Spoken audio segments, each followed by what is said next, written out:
Welcome to the Hobby Jogger podcast, where elite athletes and ham and eggers lace up their stories. We explore the common ground that running creates, from the world-class runner to the hobbyist hitting the pavement, trail, or treadmill. Expect a blend of inspiration, laughter, and the shared joy that makes every step count. Join us on this journey where every run is a story worth sharing.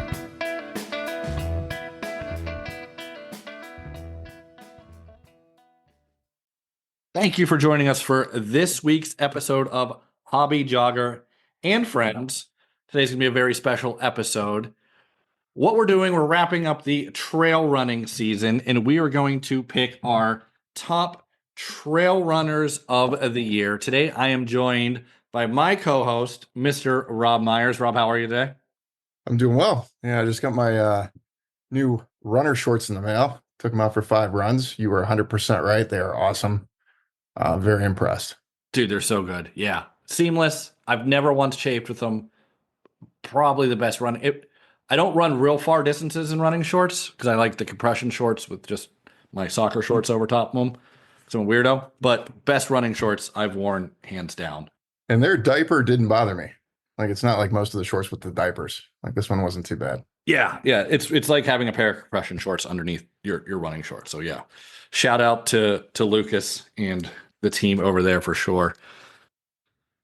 Rob, we're joined by two familiar guests, two friends of ours, Mr. Jeremy Pope and Mr. Will Walmsley. Gentlemen, how are you? Doing well. Thanks for having. Doing great. Well, the hair is looking perfect as always. That's good. It's amazing that you can do that at 8:45 at night, but I haven't touched it since about 5 a.m. Bet you haven't. I bet you haven't. So what we're going to go over here is the top 3 each of men and women's trail runners, and that will a broad array of distances, I guess, you can consider. Hopefully you guys did your homework and have those rankings. Rob, did you do your homework?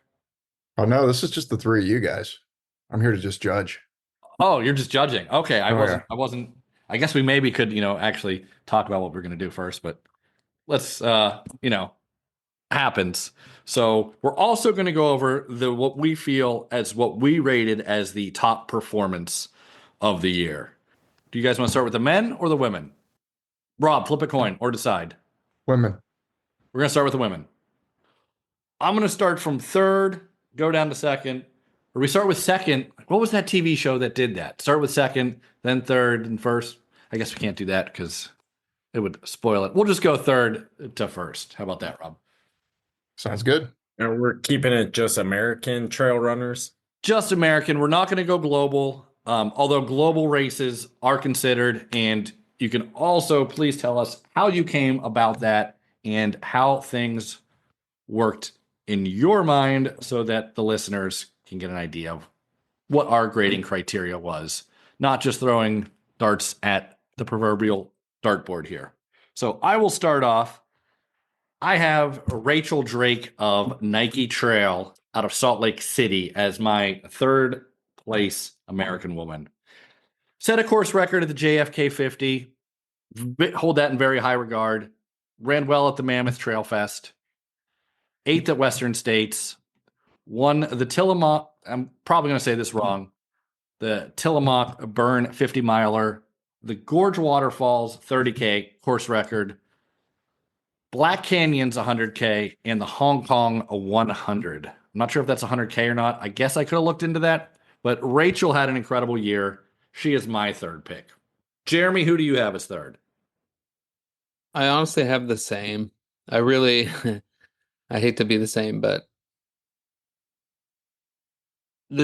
I feel like there's 2 clear favorites, and Rachel really, I mean, the JFK was maybe the cherry on the top for I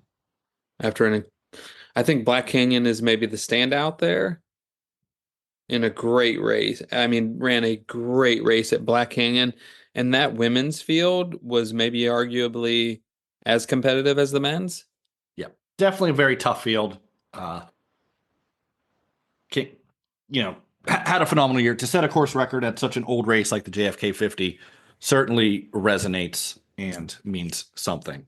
Yeah, I mean, she did a great job. I mean, if you look, she's ranked number 30, 50 mile 2024. And I mean, that's across the men and the women, across every single race. So that's impressive. Just a side note, with that too is she's not afraid to run, 20K, 30K all the way up. So obviously Western States was her first 100, but She was actually very close to second for me. Like maybe I shouldn't have gone on name recognition, which we'll talk about in a second, but she was very close to second just because of I think there's very distinct for me. It was a obvious number one. Number two was pretty much up there. Rachel Drake, I think, wasn't. I think we're also forgetting she also qualified for the Olympic trials and chose to bypass that to do Black Canyon. well said. yes. Forgot about that. Now the one I want to go with, Emily Hawgood. She's from Zimbabwe, but I believe she lives in California. And I thought she had a great year. She beat Rachel Drake at Western States. Rachel was eighth.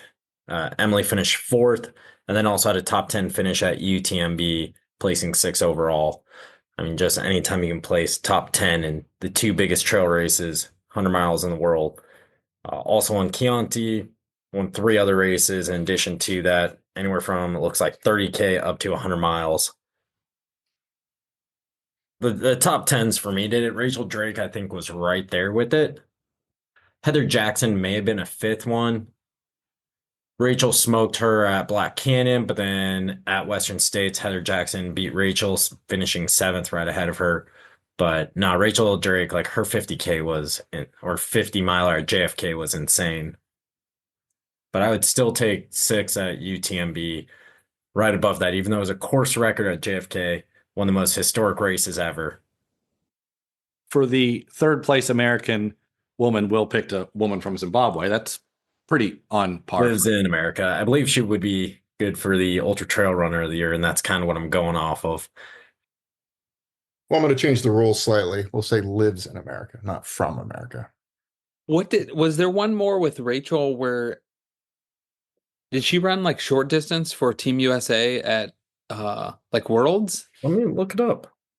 It was not on the sheet that I looked at, so I did not consider. I couldn't find that either, and maybe that was in part with her Olympic trials qualifier, the timing and stuff. She won Gorge Waterfalls 30K, Hong Kong 100. That's not 100 miler, it's a 3-hour race. Cirque Series, which may have been a qualifier for Worlds, something like that. I don't know what Cirque Series is. I remember it was a really big race because it's on Free Trail Fantasy. But she won that. She got fourth at Mammoth Trail Fest, 26K. Super competitive, short distance race.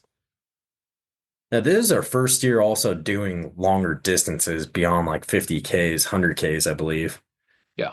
And yeah, I know when she was going Western States, her and her husband had just moved from Oregon to Utah. And I thought that was crazy because they weren't able to get huge mileage blocks and still just finishing top 8 there was incredible. But And a brand new distance for her. So yeah, which we know going off my method of picking 100-mile winners. First time 100-mile, can be a little bit tricky, but she sure figured it out pretty quick. Also, I'm sure her husband helped in that regard, as he was, he's not running Western States anymore, but formerly has run Western States quite a few times with very good results, very consistent. So a lot of information there. I mean, 17:28 for her. That's amazing.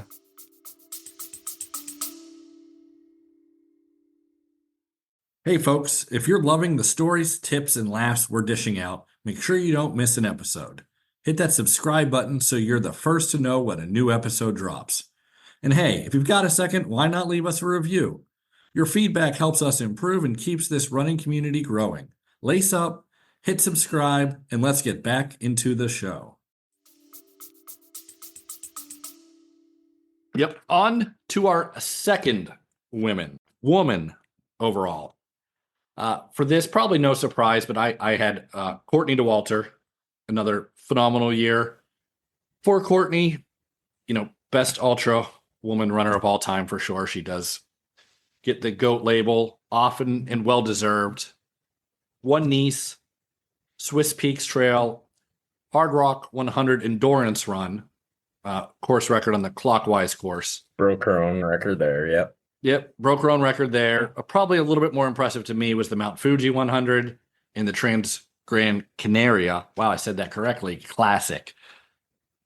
So those two were probably a little bit more impressive to me than the Hard Rock, which is kind of a time trial. It's an endurance run, not quite a race, but still a lot of history there. But she is my second place. Jeremy, who do you have? It's the same. I have Courtney Dauwalter. I mean,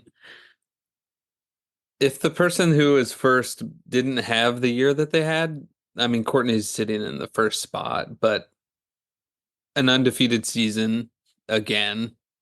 Yeah, that's pretty obvious second. The awards for who had the best season, and that's always subjective. Who's the best runner? Man, you'd love to see 1 versus 2 again. Didn't happen this year. I was hoping, and I guess we still could. Yeah, it'd be tough because Katie's running UTMB, so Hard Rock to UTMB is a little bit tough. But hey, maybe we'll see it this year. Been done before. Courtney did it. Courtney did it, so maybe we'll get to see it. And that is really truly the matchup in the trail running, even really the running world, that I most want to see is Katie versus Courtney on. I think question for number 2. If we went worldwide global, the other undefeated runner, Tony McCann, I think that would be one if we brought in the scope to internationally. Wondering if you guys would select Tony versus Courtney. Based off of last year's, I would have selected Tony over Courtney. I think she ran, and this is just, talking international, not American. Tony McCann from South Africa, I believe, correct? Yep. Yep. One CCC, stepping up in distance. She's not, I don't think, familiar with the 100K distance. Nope, that's the longest she done, and she got her golden ticket to Western States. Turned that down because she doesn't feel she's quite ready for a 100-miler yet. So her debut will have to wait. I think the biggest argument is she does shorter distances, did 3, stayed undefeated, won world championship in the 100K. But then you have Courtney, who didn't run a championship race, went undefeated, and some pretty good historic races, Mount Fuji, Trans Gran Canaria, Hard Rock, ran more races than Tony. And I'm like, oh, that's be a fun debate. Yeah, it'd be a fair debate, which is good, which is what you want. It's healthy, and hey, it'd be fun.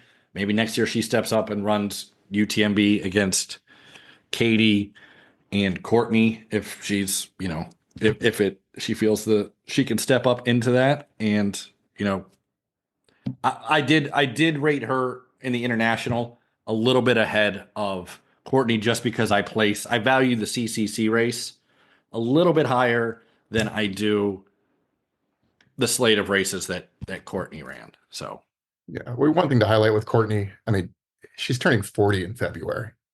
I mean, not really old by trail running standards, but still to put in those numbers, turning 40, I mean, that's beyond impressive. yeah, The other piece with Courtney is, out of all these races in 2024, only one was she outside of the top 10 overall. yeah. She doesn't miss the top 10 overall very often either. I love every race she does. Everyone's always like, will she be the first overall? Like Nice, her 100-mile there. People are like, she could win first overall. I think she ended up second overall. She was second, yep. And then in this Swiss Peak 70K, less than a month before the Nice, she was second overall as well.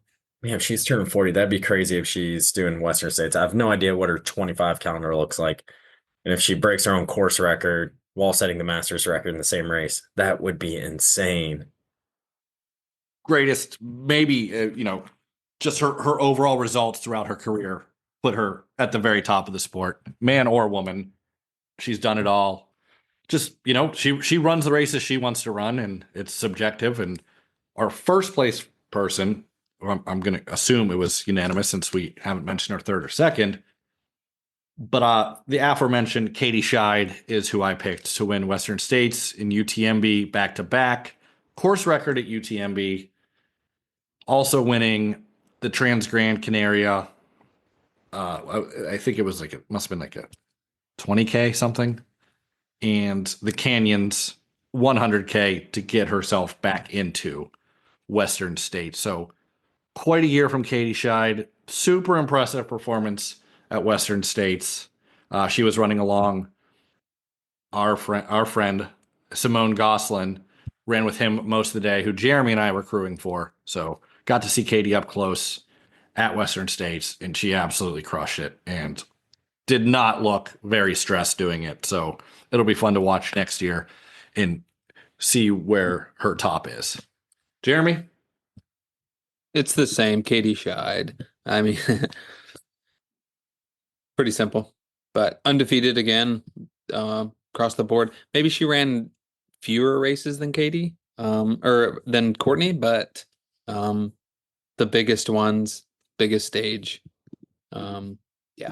Yeah. And she's also signed up for Hard Rock. So Yep. She's gonna run the Hard Rock this year, and hopefully maybe she goes back to back and does the Hard Rock like we said before. UTMB. Maybe Courtney shows up after. I think Courtney's running the Cocodona, I believe. So Wow. busy Is year she for really? those two. It'll be fun to watch them. And Will? It's Katie Scheid. It's win the two biggest 100-mile races. The way she did it too, start to front, both of them, going out with, the lead men's group at Western State and under Courtney's course record the entire day. Hotter year this year than when Courtney set the course record. Who knows? Maybe she would have beat it if weather was a little bit cooler. You don't know. But then going and winning UTMB, setting course record there, just absolutely dominated those races, start to finish. I'm hoping that she does Hard Rock to UTMB. I think that even though it's 2-3 weeks less than Western States UTMB, the style of race, it's worked well for Francois and Killian doing that double. It's almost like a good long run tune-up. Very similar mountain runs, 30,000 feet plus of elevation for both. A lot of power hiking. Walking. Power hiking. Power hiking is not walking, Rob. If you're on a trail, it's power hiking. Yes. What if I go walking on the trail? Is that power hiking? It's impossible. It's an anomaly. It can't happen. It's all power. As soon as you hit the walk, it's a hike, Rob. if there's dirt under your feet, Yep. No, what if you're on course and the course goes on a road and then you're walking on the road? That is walking. Still power hike. It's still power hiking because it's in the middle of a trail run. Yes. Okay. Yes. I like it. You're fixing your water bottles or something. Yeah. We will move on to the men here, and there was quite a bit at the top here. I don't think it was nearly as dominating as the two top women were. So I will start it off with my third place. Oh, this is going to be a lot more of a debate. Love it.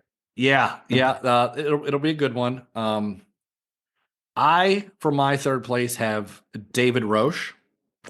David set the course record at the Leadville Trail 100, won the Silver Rush 50 miler, second at Crown King Scramble 50K, and was very impressive winning the Javelina Jundred 100 mile race.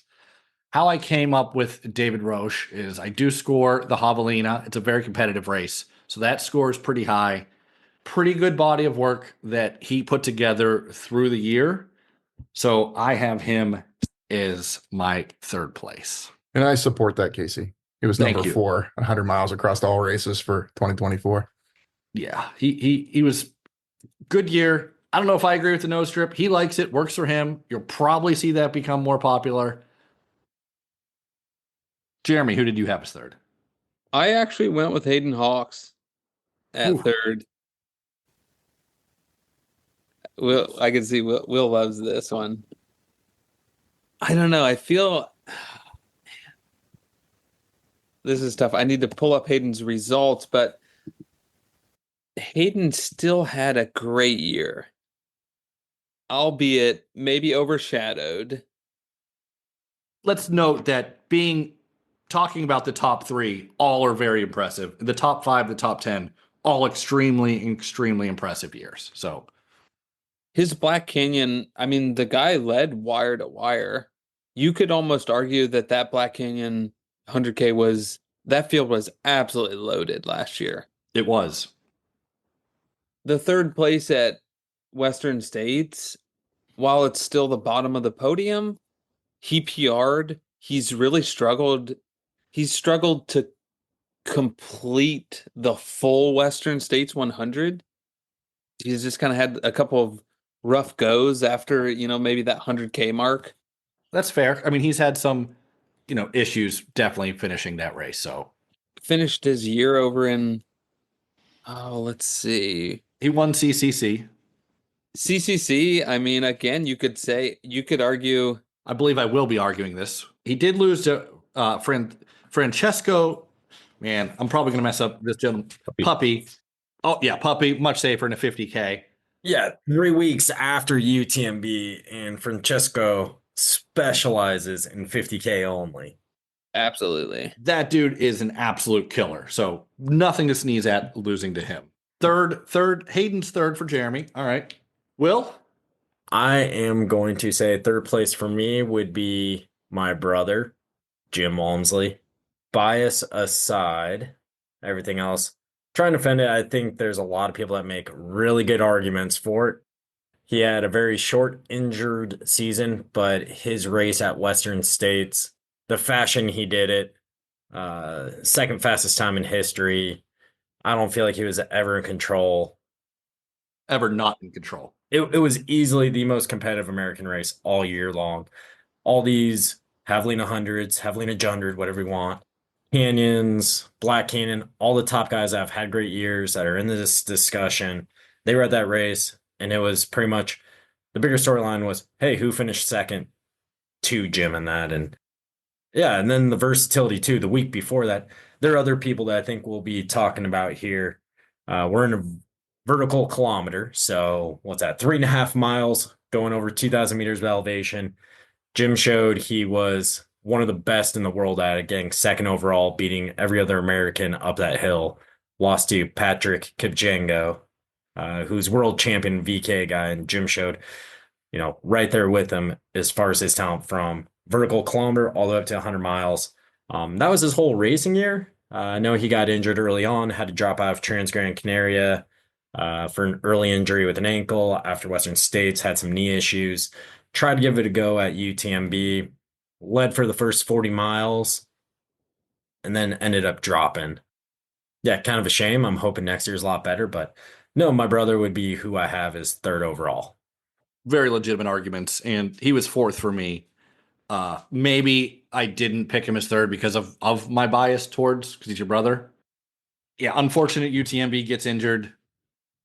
I think funny enough, I actually I think moved him from fourth up to third because I just want to add a little spice and controversy. So a couple names that you guys are going to have are not going to be in my top three.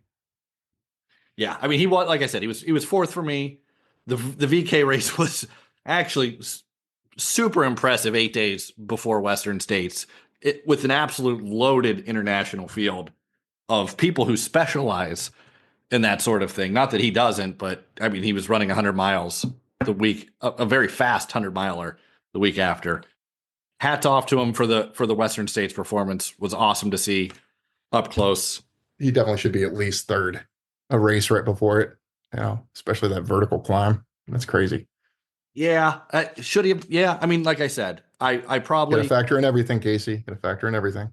Yeah, I did. I just feel, the Javelina. It's really hard moving them up even that high because it's just 2 races within 8 days of each other. The other 347 days, actually leap year, so 340. If we would have considered schemo races, yeah, he's probably second. Yeah, this isn't schemo though. This is trail running. This is trail running. Schema was not to be considered here. So hey, if Jordan plays one game and he kills it, people still remember it, right? Yeah, but Jordan was still Michael Jordan for a very long time, which Jim has been. So we're doing this year only. That's it. So yeah, fair pick, Will. Jeremy, a little disappointed in you that you had Hayden third. That is your opinion. It's a fair one. I'm sure, because I'm sure second and first are no slouches either. So we will move on to second, where I have friend of the show, Mr. Eli Hemming. hell of a year by Eli. He won the Black Canyon Ultra, the Big Alta, the Desert Rats 21K, the Canyons 50K, finished fifth at the same vertical kilometer that Jim finished second in. Another stacked field. Finished second at the Broken Arrow Sky Race. Course record at OCC is why he is second for me, because I do rank that race as very high over there in Europe. And disappointing for him, fifth at JFK. Still a heck of a performance. 5 hours, 33 minutes for 50 miles. Eli Hemming is my number 2. Jeremy, who do you have? Were we waiting to debate yours? I mean, we Okay. can. I figured we would, debate as we go here, but I'm giving 2 to David Roche. okay. Where David is at in his career, the 2 performances were enough for the year to have him at second. While I see Javelina as not maybe being as competitive this year as it has been in the past, he still ran second fastest time ever on the course. Set the course record at Leadville. The Javelina 100 as well was 2 minutes off course record, and it was about 15 degrees hotter this year than last year. I don't consider like race day factors like that, because you just have to run the race that is there that year. You know what I mean? But I agree with you. Like that. I mean, I have him third, so it was a heck of a performance. He also like Silver Rush 50 miler to get him into Leadville for the golden or silver coin or whatever it is to get in Leadville. And then he ran, I think he led wire to wire at Leadville, which is pretty ballsy. Hey, solid selection for second. Yeah, I had him third. Like I said, anyone in the top 10, heck of a year. Will, who do you have as your number 2? It's not David Roche. I think for me, he may have even been like 5th or 6th for me. Some incredible performances, but also I look at it, I'm like, well, I don't know. I guess I kept going back and forth on the record performance I had, Leadville 100, and how many people have tried for this course record that's been there for almost 20 years. And of like the top, elite American runners, who's even tried over the past, 5-6 years since Rob Carr, I think was like the last one in 2015 to really give it a go, or 2018, when he wasn't quite at his peak. And it's like, yeah, none of the top elite people. Is it because everyone's trying to go for it, or not many people even go for the Leadville 100 record? So I think that to me, it's like, I don't know how much I put into the course record there, when people say 20 years, but still damn impressive. I just put a really, really big emphasis on championship races. And I know this guy did not win championship races necessarily, but he did set course records. I think 2 of the most impressive races, David Sinclair is who I have number 2. So different David. Spigo 50K, that had a course record by Jim Walmsley, broken by Hayden Hawks, broken by Adam Peterman. 3 of the biggest names of ultra runners in America, probably the 3 biggest over the past, 5, 6, 7 years. All of them have had the course record, and he smashed at Spigo 50K. JFK 50 miler this past fall, one of the most historic races we have in America. Jim had the course record, got beat by Hayden Hawks. I think it was 5:18. Adam Peterman ran 5:19. And then he goes and smashes that with a 5:08. Just destroyed the course record there. And then also won Broken Arrow, 46K, stacked field there. And JFK 50. I think kind of the one that swung for me was it was head to head with Eli Hemming for a while until Eli finished, ended up kind of breaking the elastic and finished 5th. But hey, you win the head to head. That weighed in for me of why I put him ahead of Eli. Yeah, I mean, just completely disregarding the other like 6 races Eli won, but I get it. Yeah. Yeah, the biggest races when it's head to head, I think that factors into it. You gotta look at that. Hey, to be the man, you got to beat the man. Hey, in the most recent race they've ran, he won. But yeah, Eli probably was coin flip, on number 3. I just want to mention my brother at 3, but he'd probably be right there in there. But no, I got David Sinclair as my second overall. Solid pick. Yeah, solid pick. Heck of a year. JFK, we had Rachel Drake as third, set a course record. Such an old classic race to set a course record in. So Hey, that was my first experience to trail running or ultra running in general. Never even got into running, hadn't ran years before I even started running. Brother asked me to crew him. Here in Ohio, it's what, a 5-hour drive out to Hagerstown, Maryland, and made the drive in 2015. Yeah, not too far. Yeah, I brought a book with me thinking I was going to crew him for like 5-6 hours and didn't read a single page. Couldn't find a moment of freedom. Jim doesn't leave much time for reading. No. Got to get in the car and drive to hopefully not miss him. So David's been at it for a while too. Like it's maybe not on the biggest stage that he was winning before, but like this is maybe not a surprise to some. The guy is very talented. He's been talented. He definitely took it up a notch, almost in the same way that David Roche did. Yeah. So very good picks for second. I'm with Eli. On to the winner. I had Hayden Hawks. Incredible performance at CCC. To me, that is one of the races that I rate as the highest. And I think most of what my ratings here are based on is just the level of competition that you go up against. I guess in general and in each individual race. And like we've mentioned, Jeremy mentioned, the field at Black Canyons was stacked, and Western States, he finished third there, another stacked field, and CCC goes over to Europe, runs hard in the mountains, and takes that win as well.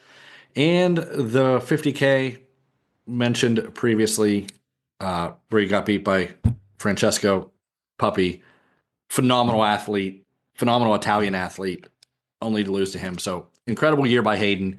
He was my number one pick. I can tell Jeremy? Will agrees. Yeah. This might be a little hot take, but I went with Jim Walmsley. I think Western States 100, it doesn't matter how many times that he raced in the year. While you could say some guys won 4 races, Jim did it on the biggest stage at the biggest moment, second fastest time, with guys closer to him from 2 to 10 than they've ever been before. Maybe he didn't know, maybe he did, but he still got it done. It's a singular win. I think he did win Stampede Trail Run 10 miler. Probably did. If you're saying the Daytona 500 is the biggest event in NASCAR, or you're saying the Super Bowl or the World Series, basically what you're saying is a team that goes 9-8, makes a wild card spot, wins the Super Bowl. It doesn't care if you went 17-0 in the regular season. I agree with Jeremy 100%. And I know we're only talking about runners that live in the U.S., but if we limited it to only races in the U.S., I think it's a much, much higher weight. Oh, and I do weight that race incredibly high. If I have to give like points for Western States, it was the only thing. He did run the vertical K, but it was his one race. He did seemingly, and I don't know this, but put all of his eggs in the Western States UTMB basket. Unfortunately didn't work out for him. I wish it did, but that's why I had him probably fourth and not first. But I certainly can understand that. I mean, that is the race that people go all around the world to try and get golden tickets for. and it's also a race that I think everybody's coming for Jim, right? Like the dude has literally mastered the race start to finish. I think this year showed like people had to take different strategies to try to beat Jim. And then Jim actually took a different strategy himself to not beat Jim. Yeah. Still got it done. And he was very composed throughout the whole thing. Like he was never seemed to, we were front row seats for it. So never really seemed to be hurting, seemed always in control. I will say now that they do need to ban the pacer to be in the top 10, because I do think that does give his competition an aid that he does not use. And you could say all you want, well, he has the ability to use it, but I think it needs to be a race between people, not with a coach out there on the course with you. So I think they need to ban the pacer for the elite Pacer run, is strictly an American thing. They do not do that in international races. which they shouldn't. I mean, and I would say that you would have a tough time explaining to a non-trail running person why someone is running with a friend out there when they're supposed to be competing one-on-one. I think that's Yeah, Western States, we saw firsthand how much having a pacer. And it's not like it's, Joe Schmo off the street helping pace these elites. It's elites that weren't able to get in Western States that have run it a couple times helping out. They have a lot of experience. And it helped some of the guys that were at the very front, less experience. But it's like, no. Anytime there were any race tactics, keeping your head on, focused, and at 60, 70 miles in, where mentally you're not as strong, them keeping you on track with, no, you're doing well. Keep pushing you forward. Huge advantage. yeah, you're not. They keep you from covering moves that maybe you would try and cover. I think you shouldn't have a coach with you full time if you're an elite. And I'm not talking about middle of the pack, back of the pack people. I certainly understand having a pacer. That's where I'm at. I'm a little on the fence without money. I feel like if there's money at the finish line, But there's money in the sport. There's money in the sport, not necessarily through Western States. You do have sponsorships and livelihoods. Getting a little sidetracked there, but that was my speech on that. But yeah, certainly understand that was an incredible performance by Jim, and happy to get to witness it. Real quick, also to finish here, I'd like to do performances of the year. We're gonna make this My winner that I had, by the way, You're was forgetting Hayden something there, Hawks. Casey. Everyone's waiting.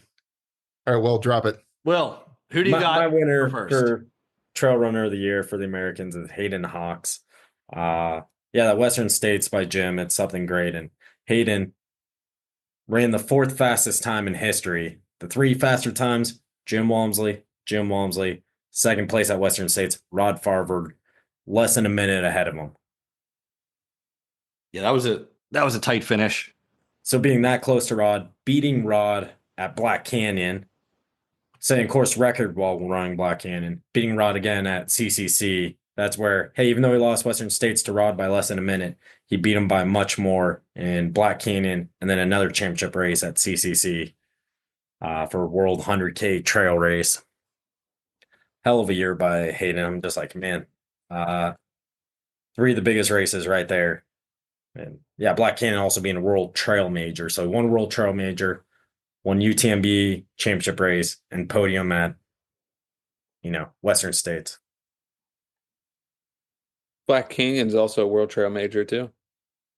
That's what I said. Well. Sure is. That's why I had Hayden winning. I definitely agree with that. A phenomenal year in big races. So Yeah, I think one person that would have been in discussion for me on this, had they not moved from Portland to Annecy, France, would be Vincent Bouillard. yeah, he would definitely have been in the discussion. He had French guy that moved back to Annecy. So, which brings us to our final little segment here, which is performance of the year, which I actually have it tied. I couldn't come up with either. It's between Vincent Bouillard and Jim at Western States. Both phenomenal performances. Vincent ran an incredible time at UTMB. I know we were supposed to pick one. I don't care. It's our show. I'll pick 2.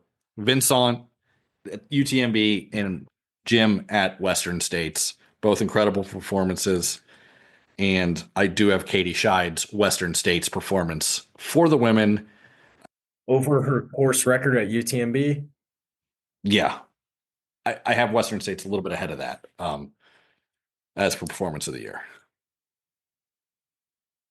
Yeah. I mean, it could have been either one, but I chose the Western States probably because I was there and witnessed it is why, rather than watching it on TV. So up live and in person, you know, a little bit different than watching on TV. So that's why I chose her Western States performance, not the UTMB performance, because I just watched that on the live stream. So, Jeremy, who was your performance of the year? Jim Walmsley, Western States 100. Hands down. Second fastest time. Hot. The guy had guys on his heels the whole day. The performance was. We even got a shout out on the live stream at the first aid station, I heard. I don't think you guys are going to have this one for the women's performance of the year. Jasmine Paris, Barkley's Marathon. Yeah. That's a great one. That's a good one, First man. woman That's an MVP. to ever get it done. That's an MVP award. The Katie Courtney battle is insane. I don't know. I think that Jasmine Paris is maybe like another level where like performance. Yeah. Yeah, that was fun to. Well, I read it via, text via Twitter. I guess the one guy that just kind of, I don't know how that guy, his name Keith Dunn, I believe, just randomly gives you updates on the Barkley Marathon. Kind of a cool thing. So yeah, Jasmine Paris. I can't argue against that. That was incredible. Same with Tara Dower, Appalachian Trail, FKT. I feel like the FKT is harder to judge because it's over 5 weeks or whatever. Yes, for my performance of the year, I don't want to be boring. I'll just go the runner-ups. I think the two runner-ups for me, one is David Sinclair, JFK 50, and then Geraldus Supertas. I mean, pick any one of his 200s that he won. 200-mile races. Guy won 3 of them, Cocodona, Tahoe, Triple Crown. 4th at another 200, Bigfoot 200. 2nd overall at Moab 240. Yeah, I think that's just incredible what he was able to do. Him versus Jeff Brown and Cocodona 250 was great. But yeah, my male top performance was Jim Walmsley, Western States. Hey, it's for Americans, that was the biggest performance of the year. Our biggest race. For the women, I mean, obviously Rachel Drake, good with, JFK 50, just like David, the incredible watching with them. Courtney, Hard Rock, either of Katie's, but I had Jasmine Paris just like Jeremy did. And as soon as he said Jasmine, I was like, oh, you stole it. I thought I was going to be the clever one. Only woman in the history to ever complete the Barkley's Marathons. For those listening that don't know what the Barkley Marathon is, it's this crazy ass race in Tennessee, I believe, not Kentucky, Tennessee, and it's allegedly 100 miles, but some think it's 115, 120, and it's these giant loops, bushwhacking. You got to pick pages out of books to show that you've hit all the checkpoints. Those are the checkpoints. And crazy race. Watch the documentary if you get the chance or haven't heard of it. Where Dreams Go to Die. Such a cool documentary. And it's only an hour and a half from my house, Casey. So when you come down, we'll drive up and run the course. Rat Jaw. We're going to run up down Rat Jaw. Rob? Isn't there a fall Barkley's Marathon? Should do that. There is. I think it's only one loop. So I think it's actually more of like a trail race, isn't it? Or is it like? Yeah. It's more traditional. More than just bushwhacking and playing, compass games. Yeah, no, it was a fun year to watch, and glad we could talk about it, kind of do a little year in review, and we did have some differing opinions. That always helps. I'm still sticking with Eli in second. Would have had Eli winning had he won JFK 50. If what's were ifs and ifs were buts, however that saying goes, I don't really know.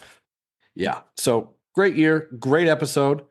Thank you guys so much for joining us. We certainly appreciate your time, Will, Jeremy, and thank you very much from the Hobby Jogger. Rob, got anything for us before we go? No, it's a fun episode. I'm sure we'll do more. Thank you, guys. Thank you. Till next time. Thanks for tuning in to another episode of the Hobby Jogger. We hope you've enjoyed our conversation today. And if you liked what you heard, don't forget to subscribe and leave a review on your favorite podcast platform. Your support keeps us moving forward. Until next time, keep those feet moving and enjoy the miles.